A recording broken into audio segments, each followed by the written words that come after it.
തൃശൂർ പൂരം നടത്തിപ്പിനെതിരെയുള്ള നിയമങ്ങൾ പിൻവലിക്കണമെന്നാവശ്യപ്പെട്ട പ്രതീകാത്മക പൂരം നടത്താൻ പുരോത്സവ സംരക്ഷണ കൂട്ടായ്മ വടക്കുംനാഥ ക്ഷേത്രത്തിൻ്റെ തെക്കേ ഗോപുരനടയിലാണ് ഇന്ന് വൈകിട്ട് 5 മണിക്ക് പ്രതീകാത്മക പൂരം.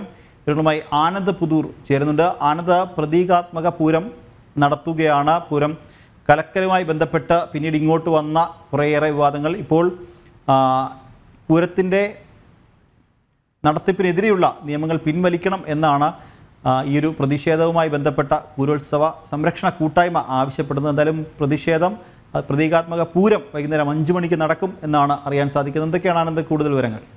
ഹൈക്കോടതിയുടെ ഈ ആനയെഴുന്നള്ളിപ്പുമായി ബന്ധപ്പെട്ടുകൊണ്ട് ചില മാർഗനിർദ്ദേശങ്ങൾ വന്നിരുന്നു. പ്രത്യേകിച്ച് ഈ ആനയും ആളുകളും തമ്മിൽ 8 മീറ്റർ അകലം കൂടുതൽ അകലം പാലിക്കണമെന്നുള്ള നിർദ്ദേശങ്ങളെല്ലാം വന്നിരുന്നു. അതുപോലെ തന്നെ ആനകൾക്ക് 24 മണിക്കൂറിലധികം വിശ്രമം നൽകണം. കൃത്യമായിട്ടുള്ള ഇടവേളകൾ, ഒരു ദിവസം നിശ്ചിത കിലോമീറ്ററിന് അപ്പുറത്തേക്ക് ആനകളെ സഞ്ചരിപ്പിക്കരുത് തുടങ്ങിയിട്ടുള്ള ഒരുപാട് നിർദ്ദേശങ്ങൾ വന്നു. പക്ഷേ ഈ നിർദ്ദേശങ്ങളെല്ലാം സാധിക്കില്ലെന്ന് രാവിലെ തന്നെ തിരുവമ്പാടി ദേവസ്വം സെക്രട്ടറി കെ ഗിരീഷ് കുമാർ മാധ്യമങ്ങളോട് പ്രതികരിച്ചിരുന്നു.